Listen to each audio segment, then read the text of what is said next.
오늘 메시지는 사도행전 강해를 계속하겠습니다. 우리가 사도행전 7장까지 메시지를 보았는데요, 스데반이 그리스도의 복음을 담대하게 증거하고 장엄하게 돌에 맞아 죽으며 순교하는 장면으로 사도행전 7장이 끝났습니다. 그런데 사도행전 8장은 그 스데반 집사의 순교를 신호탄으로 예루살렘 교회에 큰 박해가 다가왔다고 기록합니다. 그 당시 교회가 하나님 앞에 어떤 큰 죄를 범한 것도 아니고 교회에 어떤 큰 잘못이 있었던 것도 아닌데 교회에 큰 어려움이 다가왔습니다. 인간적인 시각으로 보면 예루살렘 교회에 닥친 이 큰 박해, 이것은 큰 재앙입니다. 스데반 집사의 순교만 해도 아마 예루살렘 교회에 큰 충격이었을 것입니다. 예루살렘 교회에서 모든 사람에게 존경을 받고 칭찬받던 인물이었습니다. 성령과 지혜가 충만한 사람, 그래서 그 7 집사를 처음으로 뽑을 때 그 스데반을 뽑아서 그 당시에 여러 가난한 과부들을 돕는 그 구제, 헌금을 나눠주는 일을 맡을 수 있도록 이 재정 출납을 맡길 정도가 되었다면 사람들이 그만큼 그 사람의 인격과 정직함과 사랑으로 겸손으로 봉사할 수 있는 것을 믿고 신뢰하여 그런 7 집사 중에 한 사람으로 세웠다는 일 아니겠습니까? 그렇게 세움받아서 정말 이 가난한 이웃들을 사랑으로 봉사하고 섬기는 일에 열심히 충성할 뿐 아니라 복음을 전하는 일에도 열심히 했습니다. 예수님의 복음을 전하고 또 그 천국 복음을 반대하는 사람들과 이 신학적인 토론이 벌어지면 구약 성경을 펼쳐서 이 성령의 지혜와 능력으로 예수 그리스도께서 하나님이 보내신 아들이시오 그 예수님의 십자가의 죽음과 부활의 그 모든 의미를 아주 능력 있게 증거했습니다. 예루살렘 교회에 아주 탁월한 전도자가 되었던 것입니다. 그런데 그 특별히 예루살렘 교회 안에서 이 헬라 말을 하는 헬라파 성도들의 지도자였던 스데반이 사내들인 공회에 끌려가서 재판을 받다가 그들에게 돌로 맞아 죽는 순교자가 되었습니다. 오순절 성령 강림 이후에 신약교회의 첫 순교자가 된 것입니다. 경건한 사람들이 스데반을 장사하고 그를 생각하며 마음에 깊이 애통했다고 2절은 얘기합니다. 그런데 이렇게 스데반 집사가 죽임을 당하는 것으로 이 그리스도인들을 향한 박해가 일단락된 것이 아니라 도리어 그때부터 더 강도가 심해졌습니다. 박해가 핍박이 더 심해진 것입니다. 3절을 보면 스데반 집사를 돌로 쳐 죽이는 그 현장에서 주동인물이었던 사울이라는 사람이 교회를 잔멸하려고 교회를 아주 없애려고 막 날뛰기 시작하는데 이제는 막 집집마다 찾아가면서 남녀를 구별하지 않고 끌어다가 옥에다 가두었다는 것입니다. 그 전까지는 이 그리스도의 제자들의 지도자들 베드로나 요한 같은 사도를 붙잡아다가 다시는 예수의 교훈을 가르치지 마시오 그렇게 위협하고 협박하고 때려 주었는데 그러다가 이제 스데반 그 교회 지도자 그 사람을 재판에 회부했다가 돌로 쳐 죽였는데 이제는 그 정도가 아니라 아무나 교인들은 무조건 잡아대는 것입니다. 그리고 나중에 사도행전 22장에 이 사울이라는 인물이 자기의 간증하는 얘기를 보면 그때 잡혀간 성도들 가운데 교인들 중에 많은 사람들이 죽임을 당했습니다. 사도행전 22장 4절에 이렇게 얘기합니다. 내가 이 돌을 박해하여 사람을 죽이기까지 하고 남녀를 결박하여 옥에 넘겼노라. 그 얘기를 들으면서 이 돌을 박해하여 사람을 죽였다. 스데반을 죽인 것 그것을 마음속에 그렇게 그 오랜 세월이 지난 뒤에도 그것을 그렇게 죄스럽게 여겼구나. 근데 영어 성경을 보면 그냥 스데반 한 사람을 죽인 것이 아니라 이렇게 얘기합니다.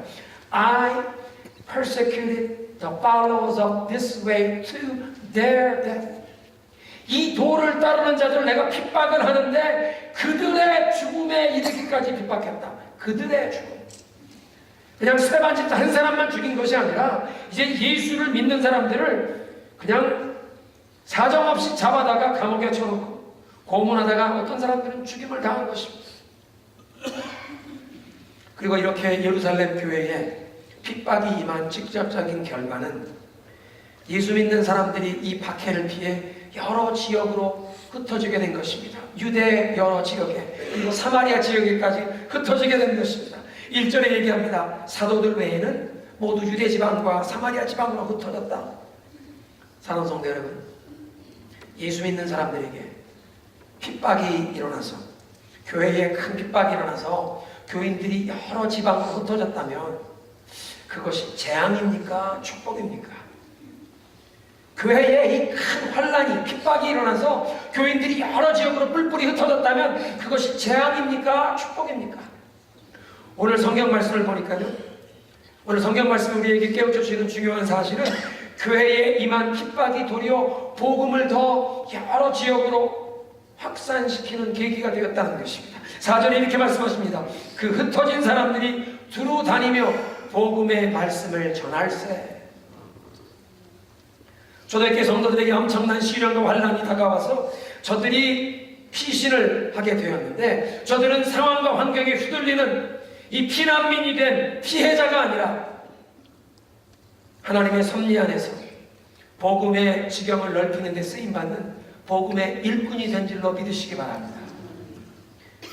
종교 지도자들과 이 사울과 같은 인물은 아예 교회를 없애려고 그리스도의 이 가르침을 더 백성들에게 많이 전하지 못하게 하려고 교회를 핍박하기 시작했는데, 핍박을 당하는 성도들이 그 핍박을 피해 여러 지방으로 흩어졌지만 그 흩어지는 곳마다, 가는 곳마다 예수 그리스도의 복음을 증거한 줄로 믿으시기 바랍니다. 그러니까 교회를 위축시킨 것이 아니라 이 핍박을 했더니 교인들이 퍼져서 가는 곳마다 교회를 세운 것입니다. 불순종과 죄에 대한 징계 때문이 아니라 믿음으로 살고자 힘쓰는 성도가 하나님의 섭리 가운데 무고하게 당하는 고난은 우리가 감히 헤아릴 수 없는 하나님의 그 심오한 섭리 가운데 하나님의 목적과 뜻을 이루어가는 줄로 믿으시기 바랍니다. 나의 불순종과 죄악 때문이 아니라 내가 하나님의 뜻을 받들고 하나님의 말씀에 순종하며 살기를 원하는데 나에게 다가오는 이 이유를 알 수 없는 고통, 고난, 그것은 뜻없는 재앙이 아니에요. 그것은 하나님 앞에 억울하다고 하나님께 불평하며 원망하며 하나님께 따져야 할 것이 아니라 감히 인간의 지성과 우리의 이 상상이 헤아릴 수 없는 하나님의 그 심오한 뜻과 섭리 가운데 하나님의 영광된 목적을 이루어가는 줄로 믿으시기 바랍니다. 그런 환란을 통해서 하나님께 더욱 열심히 매달려 기도하게 되고, 그런 환란 중에도 정말 인생의 가장 값어치 있고 중요한 것이 무엇이냐, 그 하나님의 나라를 위해 복음을 위해 더 열심히 살게 되어서 그 환란 중에도 이렇게 충성하는 하나님의 사람들을 통해 하나님의 목적이 이루어지고 복음의 진보가 일어날 줄로 믿으시기 바랍니다. 그래서 우리 민족의 역사 가운데도 때로는 그 6.25 동란에 얽힌 어떤 영적인 의미를 그렇게 해석하는 우리 교회 지도자들이 계십니다. 6.25 이전까지는 우리 이 한반도에 북한 땅에 있던 지역이 훨씬 더 이 복음이 활발하게 복음의 역사가 일어났습니다. 1890년대에 조선 땅에 이 선교사님들이 처음에 찾아오셨을 때 미국 선교사님들, 호주 또 카나다의 선교사님들이 서로 선교하면서 지역을 분할하는데 한강 이북을 장로교회 선교사님들이 맡았습니다. 북장로교회 선교사님들이 평안도를 맡고 캐나다 선교사님들이 함경도를 맡았습니다. 남쪽에는 많은 감리교회 선교사님들이 맡았고 물론 호남 지역에 남장로교회 선교사님들이 일부 맡았지만, 그럼에도 불구하고 이 일제치하와 이 모든 그 40-50년의 역사 기간 동안 북한 여러 지역에는 놀라운 부흥이 있었는데 남쪽에는 그렇게 큰 복음의 역사가 많지 않았습니다. 그런데 6.25가 일어나고 공산당들이 기독교인들을 핍박하고 수많은 순교자가 나오는 상황 가운데 이 유엔군이 북쪽으로 갔다가 일사후퇴할 때 수많은 기독교인들이 피난민이 되어 남쪽으로 내려왔습니다. 그리고 남쪽으로 내려와서 곳곳에 남한 곳곳에 흩어졌는데 이 남쪽에 살던 사람들은 피난민들 38 따라지라고 그렇게 비웃었지만 이 피난민으로 내려온 사람들이 그 어려운 가운데에서 하나님을 믿고 의지하며 신앙생활을 열심히 하고 자기들 집을 마련하기 전에 먼저 교회당을 짓고 11조 생활하고 하나님께 헌신하면서 곳곳에 번듯번듯하게 교회당을 세우기 시작했습니다. 그 모습을 보고 이 남한 지역에 본래 있던 성도들도 마음에 도전을 받고 열심을 내어 곳곳에 교회당이 세워지고, 그래서 곳곳에 놀라운 복음의 역사가 일어난 줄로 믿으시기 바랍니다. 교회에 핍박이 임했는데 그 핍박 속에도 신실하게 믿음이 들킨 주의 성도들을 통해 복음의 징벌을 허락하신 역사인 줄로 믿습니다. 오늘 성경에 기록된 역사가 바로 그런 사실을 증거합니다. 원치 않는 핍박이 교회에 찾아왔는데, 예루살렘 교회에 핍박이 찾아온 것 때문에 이제 성도들이 예루살렘을 떠나서 곳곳에 흩어지게 되었고 그곳에서 복음을 전하게 되었습니다. 사도행전 7장까지 보면 복음의 역사가 활발하게 일어나는데 예루살렘 성 안에 머물렀던 것입니다. 그런데 예수님께서 사도행전 1장 8절에 이런 약속, 이런 예언을 주시지 않습니까? 오직 성령이 너희에게 임하시면 너희가 권능을 받고 예루살렘과 온 유대와 사마리아와 땅끝까지 이르러 내 증인이 되리라. 정말 오순절에 성령이 저들에게 임하여 교회가 기쁨과 권능으로 충만하여 복음의 역사를 감당하는데 예루살렘 안에서 수많은 사람들이 이제 예수님을 믿게 되었어요. 소문이 퍼져나가서 예루살렘 주변에 있는 마을 사람들도 병든 자들을 데리고 예루살렘으로 찾아오는 것입니다. 이 기독교인들에게, 그리스도의 제자들에게 기도받으면 낫는다더라. 어느 정도로 놀랍게 성령이 역사하셨냐면, 사람들이 병자를 데려다가 길 옆에 뉘어놓고 베드로가 지나갈 때 그 그림자만 지나가도 병 고치는 역사가 일어나니까 그림자라도 지금 베드로의 그림자라도 비치라고 환자들을 길거리에 누워놓는 역사가 일어났다는 것입니다. 상상해 보십시오. 사도행전 계속 읽어보면 사도들이 주의 백성들 섬기고 교회를 섬기다가 땀을 닦고 손수건을 놔두는데 이 손수건을 가져다가 병든 사람에게만 얹어도 병든 자가 고침을 받았다는 것입니다. 성령이 얼마나 강하게 역사하셨으면 사도들이 지나가는데 그림자만 비춰도 병든 자가 고침받습니까? 안수기도도 아니고 그림자만 비춰도 병자가 고침받는 역사. 그런데 그런 놀라운 역사가 예루살렘 성 안에 머물고 있었습니다. 그런데 교회는 원치 않았지만 핍박이 임하고 성도들이 뿔뿔이 흩어져야 하는데 이제 그들이 유다 지방으로, 사마리아 지방으로, 보통 때 같으면 사마리아 지역으로 여행하며 지나가기도 원치 않던 사마리아 지방으로 피난을 가게 되면서 가는 곳마다 복음을 전하게 된 줄로 믿으시기 바랍니다. 그래서 사도행전 1장 8절에 예수님에게 약속의 말씀이 성취되는 것입니다. 예루살렘과 온 유대와 사마리아에 복음을 전하리라.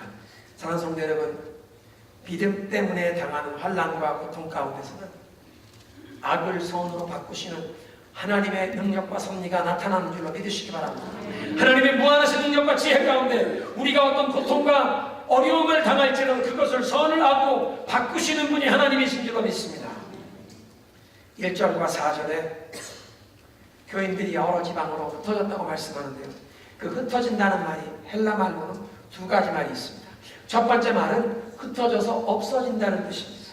이를테면 재를 가져다가 흘러가는 강물에 뿌리면 그 재는 없어지는 것입니다. 그냥 흩어져 없어지는 것입니다. 그런데 두 번째는 씨앗을 가지고 밭에 나가서 흩어 뿌리는 것입니다. 이 씨앗을 흩어 뿌리는 것은 없어지는 것이 아니라 시간이 지나면 그 제철이 되면 그곳에서 열매를 수확하지 않습니까? 씨를 흩어 뿌리는 것은 더 많은 것을 얻기 위해 심는 것입니다. 그런데 1절과 4절에 성도들이 이 핍박 때문에 여러 곳에 흩어졌다는 말이 바로 이런 뜻입니다. 씨앗이 흩어 심겨지듯이 성도들이 핍박을 피해 여러 곳에 흩어지는데 그들이 가는 곳마다 복음을 전하고 교회가 세워진 줄로 믿으시기 바랍니다. 교회를 없애려고 핍박했더니 교인들이 여러 지방으로 흩어지고 가는 지방마다 복음을 전하고 교회가 생겨난 줄로 믿습니다. 그러니까 교회에 임한 박해가 복음의 확산을 가져온 것입니다. 여러분, 이것은 사도행전에만 있는 역사가 아니라 우리 민족의 역사에만 아니라 중국 교회가 겪은 핍박의 역사도 마찬가지고 오늘날도 우리가 지금 이슬람권에서 이집트에서 핍박받는 교회를 위해, 시리아에 핍박받는 교회를 위해, 또 이란에 이 핍박받는 성도들을 위해 기도하는데 이렇게 이슬람권에서 성도들이 핍박받는 이 일을 통해 오늘도 복음의 확산을 하나님이 일으키십니다.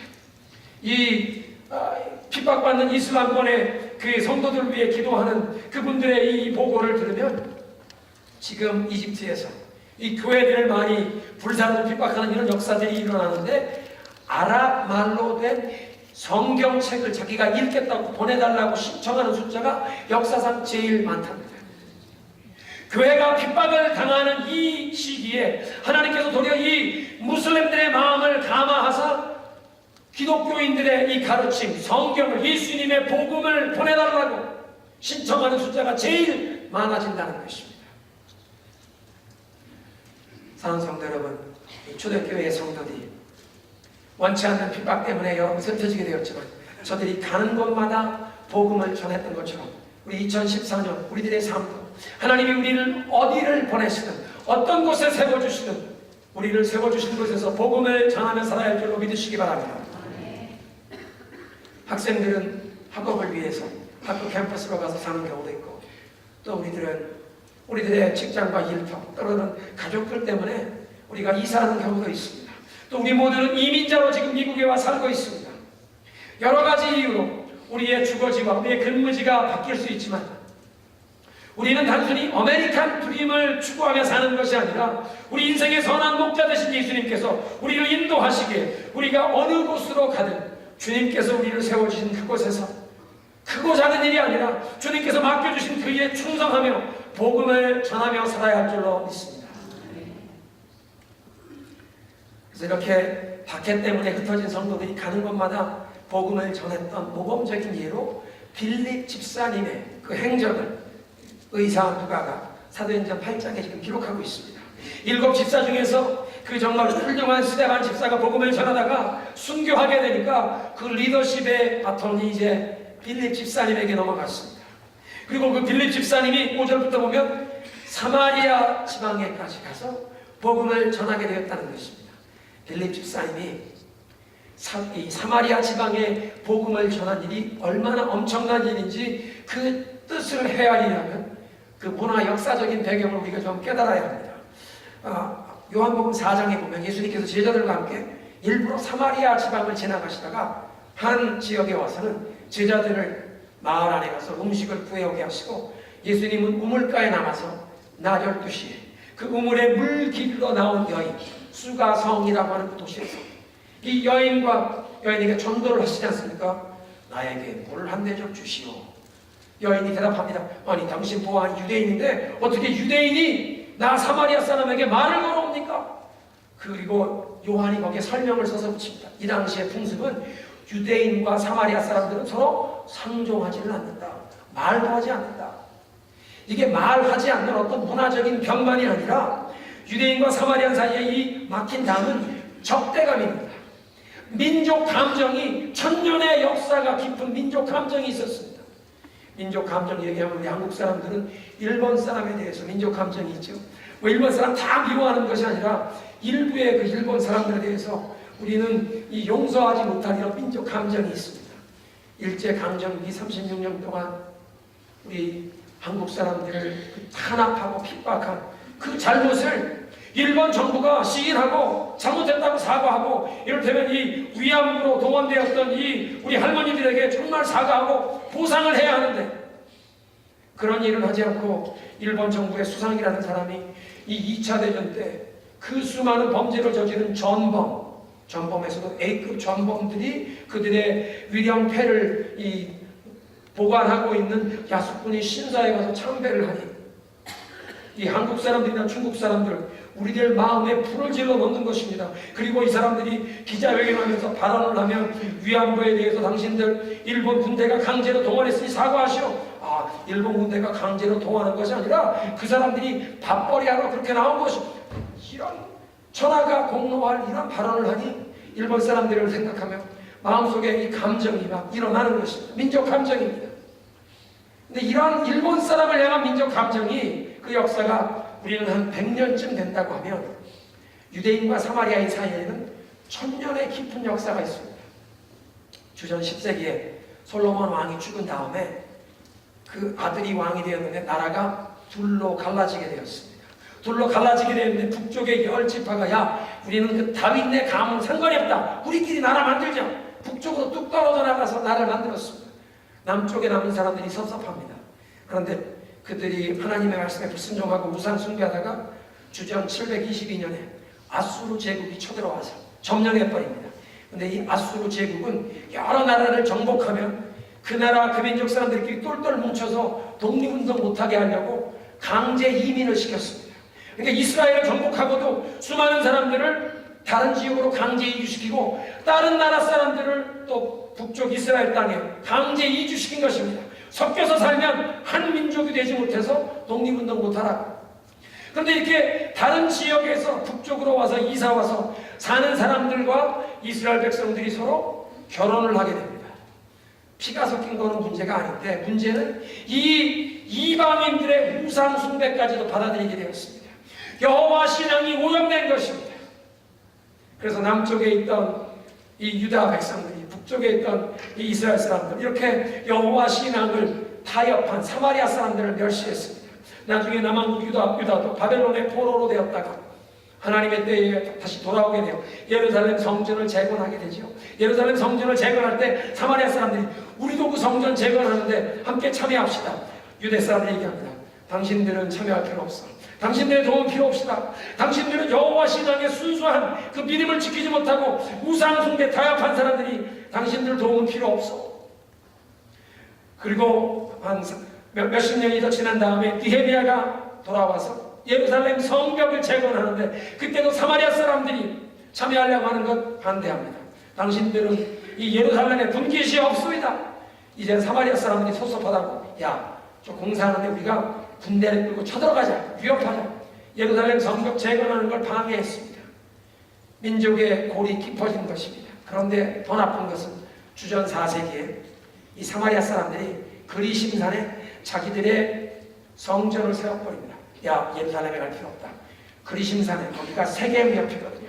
하나님 앞에 과거에 출애굽한 백성들이 거기서 하나님 앞에 서약을 했던 그런 영적인 유적지입니다. 그리심산에 성전을 세웠습니다. 그런데 구약성경 곳곳에 하나님 말씀하시죠. 다른 산 꼭대기에 제단 쌓지 말라. 여호와께서 이름을 두시고 정한 이 예루살렘 성전에 와서 여기 와서 예배드려라. 다른 곳에 다른 제단에서 예배하지 말라. 그런 말씀 듣기가 싫으니까 성경을 쭉 찢어서 다른 곳에서 예배하지 말라는 말씀이 있는 건 다 내다 버렸습니다. 그러니까 모세오경, 창세기, 출애굽기, 레위기, 민수기, 신명기 이 모세오경만 성경이고 다른 것은 하나님 말씀으로 인정을 안 해버렸습니다. 그러니까 사마리아파, 이단 종파가 돼버린 것입니다. 그러니까 이 유다 백성들이 이 사마리아파, 사마리아인들은 멸시하는 것입니다. 그들과는 상종을 하지 않습니다. 말도 건네지 않습니다. 여행을 해도 예루살렘에서 이 갈릴리 지역을 가야 하는데 사마리아를 지나가는 것보다는 도리어 여리고로 내려가서 요단강을 건너가 요단강 줄기로 쭉 돌아서 가더라도 사마리아 사람들을 만나려고 하지 않는데 빌립이 복음을 가지고 사마리아 땅에 찾아갑니다. 그리고 예수 그리스도의 사랑을 전한 줄로 믿으시기 바랍니다. 왜냐하면 예수 그리스도의 복음은 그 오래된 적대감이나 그 역사적인 민족 감정을 다 초월하는 놀라운 사랑과 은혜의 복음인 줄로 믿으시기 바랍니다. 그래서 빌립이 사마리아 성에 내려가 무엇을 전했습니까? 그리스도를 백성에게 전하니. 그리스도. 예수님의 복음은 모든 사회의 간섭, 그 전통의 장벽을 넘게 하시고 민족 감정, 그 편견까지도 넘게 하시는 사랑의 복음인 줄로 믿습니다. 그리고 이렇게 민족 감정, 이런 편견을 뛰어넘어 빌립 집사가 사마리아에 가서 복음을 전할 때 성령께서 놀랍게 역사하신 내용이 6절부터 8절까지 기록되어 있습니다. 수많은 사람들이 메시지를 들었고 이제 이 빌립의 행하는 그 기적을 보고 놀라고 빌립을 따라다니는 것입니다. 큰 소리를 지르며 귀신이 쫓겨나가고 중풍병 환자와 이 장애인들이 고침을 받았다는 것입니다. 이런 모습 어쩌면 예수님께서 그 공생의 사역에 예수님의 사역에 나타나던 역사와 같지 않습니까? 천국 복음을 전하실 때 귀신이 쫓겨가고 병든 자가 고침받는 역사가 일어나지 않았습니까? 근데 그런 역사가 예수님 부활 승천하신 다음에 베드로와 요한과 같은 사도만을 통해서가 아니라 이제 빌립 집사님을 통해 나타나는 것입니다. 그래서 마가복음 16장 20절에 말씀하십니다. 제자들이 나가 두루 전파할세 주께서 함께 역사하사. 누가 함께 역사하사? 주께서 함께 역사하사 그 따르는 표적으로 말씀을 확실히 증언하십니다. 예루살렘 교회에 핍박이 와서 성도들이 교인들이 여러 곳에 터지게 되었는데 빌립 집사님은 사마리아 지역으로 가서 그곳에서 복음을 전할 때 주님께서 함께 역사하사 이 복음을 증거하는 역사를 놀라운 표적으로 증거해 주신 것입니다. 귀신에게 괴롭힘 당하는 사람이 깨끗함 받고 이 불치병 환자가 고침을 받으니까 사마리아 성에 큰 기쁨이 임했다고 8절은 얘기합니다. 사마리아 성에 큰 기쁨이 임했다. 여러분, 사도행전 8장 1절은 교회에 큰 박해가 일어났다. Great persecution. 큰 박해로 시작되는데요. 8절에 오니까 큰 기쁨이 임했다. Great joy. 사랑하는 성도 여러분, 성령의 충만한 가운데 행하는 사람들 삶에는 기쁨이 나타나는 줄로 믿으시기 바랍니다. 그래서 사도행전 2장에도 오순절에 그 성령이 강림했을 때 이 성도들이 기쁨이 충만하여 기쁨과 순전한 마음으로 함께 모여 사도들의 가르침을 받기 힘쓰고 사랑으로 교제하며 떡을 떼기에 힘썼다고 나타납니다. 사도행전 4장에도 보면 베드로와 요한이 예수 그리스도의 이름을 증거하다가 이 공회에 잡혀가서 위협을 당하고 핍박을 받을 때, 핍박받고 그들이 석방되어 풀려나올 때 자기들이 예수 그리스도의 이름을 위하여 핍박을 당하기에 합당한 자로 여김받은 것을 도리어 기뻐하더라. 사랑하는 성도 여러분, 믿음으로 사는 자의 삶에는 성령이 주시는 기쁨, 상황과 여건을 뛰어넘는 기쁨이 있는 줄로 믿습니다. 극심한 환란이 교회에 찾아와서 교인들이 여러 지방으로 흩어졌는데 이들은 환경과 상황에 휘둘리는 피해자가 아니라 가는 곳마다 복음을 전하며 예수 그리스도의 복음을 증거했더니 사마리아 도성에 큰 기쁨이 임한 줄로 믿습니다. 그래서 시편 126편에 울며 씨를 뿌리며 나아가는 자는 반드시 기쁨으로 단을 거두리라. 그리고 마지막으로 마술사 시몬까지 굴복한 그리스도의 놀라운 이름의 권세를 보십시오. 예수 그리스도의 이름의 권세는 그 세상에 무엇도 비교할 수 없는, 그 세상에 무엇도 감히 흉내낼 수 없는 놀라운 능력과 권세가 있는 줄로 믿으시기 바랍니다. 오늘 말씀해 보면 9절부터 이 사마리아 성에 시몬이라고 하는 마술사가 있었습니다. 자기 스스로를 큰 자라고 불렀습니다. 그리고 마술을 하면서 수많은 사람들 아주 휘어잡은 것입니다. 그래서 그 도성의 높은 자나 낮은 자나 이 사람이 행하는 마술을 보고 거기엔 그저 눌려서 이 사람을 하나님의 큰 능력이라고 그렇게 인정하며 이 사람에게 굽신되었다는 것입니다. 그런데 빌립이 사마리아 성에 찾아와 예수 그리스도의 이름을 선포할 때 성령이 역사하사 놀라운 기적이 일어납니다. 귀신이 쫓겨갑니다. 불치병 환자들이 고침을 받습니다. 온 성에 기쁨이 임했습니다. 수많은 사람들이 남녀가 믿고 세례를 받게 되었습니다. 그것을 지켜보던 이 시몬이라고 하는 마술사, 자기도 스스로 큰 사람이라고 사람들 앞에 내세우고 그 도성 사람들에게 하나님의 큰 능력이라는 이 별칭을 받았던 사람이 자기가 감히 마술로 흉내낼 수 없는 이 놀라운 능력이 빌립이 전하는 예수 그리스도의 이름의 권세에 나타나는 것을 보고 무릎을 꿇게 되었습니다. 그도 세례를 받게 되었다는 것입니다. 빌립 집사가 사마리아 성에서 복음을 전하며 놀라운 예수 그리스도의 능력과 권세가 나타나는 사랑하는 성도 여러분, 예수 그리스도의 이름의 권세는 세상에 그 무엇도 비교할 수 없는 위대한 능력인 줄로 믿습니다. 그리고 주님께서 그 놀라운 능력과 권세 있는 이름을 우리에게도 주신 줄로 믿으시기 바랍니다. 여러분, 우리 이름이 무엇입니까? 그리스도인. 우리는 크리스찬이지 않습니까? 이제 제가 여러분들에게 여러분의 이름이 무엇입니까? 그러면 여러분, 나는 그리스도인 대답하십시오. 여러분의 이름이 무엇입니까? 신분이 무엇입니까? 그리스도인. 하늘과 땅의 모든 권세가 주어진 그 놀라운 예수 그리스도의 이름을 우리는 받게 하신 줄로 믿습니다. 그것이 우리의 이제 가문의 성이 된 것입니다. 믿으십니까? 우리는 하나님의 권속 예수 그리스도의 그 이름으로 일컬음 받게 된 것입니다. 그 예수 그리스도의 이름에 따라오는 그 능력과 권세를 누리게 하셨다는 것입니다. 그래서 상처난 사람의 마음을 치유하시고 회복하시는 역사가 예수 그리스도의 이름을 통해 임하지 않습니까? 깨어진 가정, 서로 마음이 다 갈기갈기 찢겨지듯 나뉜 가정이 예수 그리스도의 능력을 통해 치유함 받고 회복되는 줄로 믿으시기 바랍니다. 후회와 절망, 정죄감과 이 죄악의 무거운 짐에 눌려있던 영혼들이 자유함을 얻고 이 사죄의 확신을 얻고 마음속에 소망을 얻고 상황과 환경을 뛰어넘는 평안을 얻게 되는 것도 예수 그리스도의 이름을 통해 임하는 줄로 믿으시기 바랍니다.